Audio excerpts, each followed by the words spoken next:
There's a lot of new changes that we have this year for the self-propelled Windrowers. First off, you can see this machine here has a rotary disc header on it.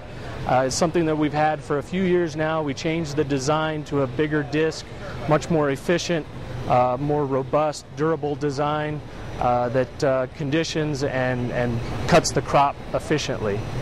But in terms of the major changes for this coming year, for model year 2014, on the Series 2 machines, is on the base unit. The number one talking point, the biggest change, is that we are now offering factory installed guidance components.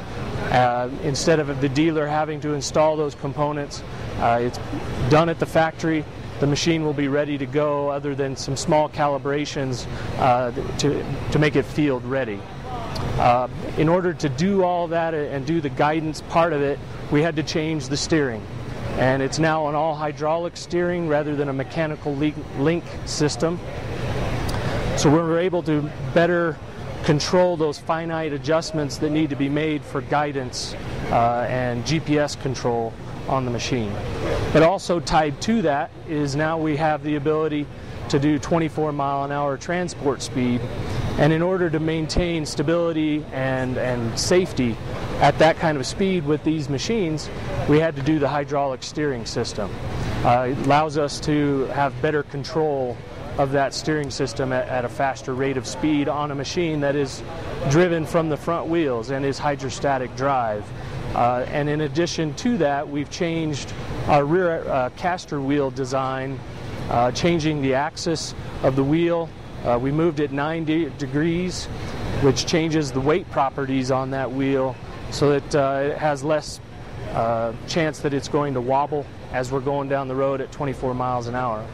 In addition to that, we've added on a dampening cylinder in order to keep those wheels in line and stable at that kind of speed going down the road.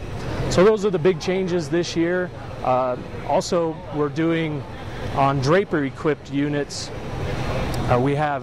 Previously we offered 30 gallons per minute through one circuit, and now for model year 2014 on the Series 2 units, we have two independent circuits that are 40 gallons per minute each.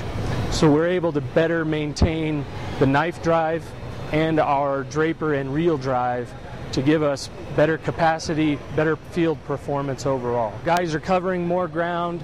They have a lot of acres they need to cover, and they need to get to places faster, get more done in the day. So they obviously need a machine that's going to get down the road from one field to the next faster. The other part of the equation, though, is there's some states out west where they're putting a little bit more restrictions on how machines can be towed down the road, especially things that are very wide, much like this machine with a 16-foot header. And so being able to transport it without having to trailer it is a big factor.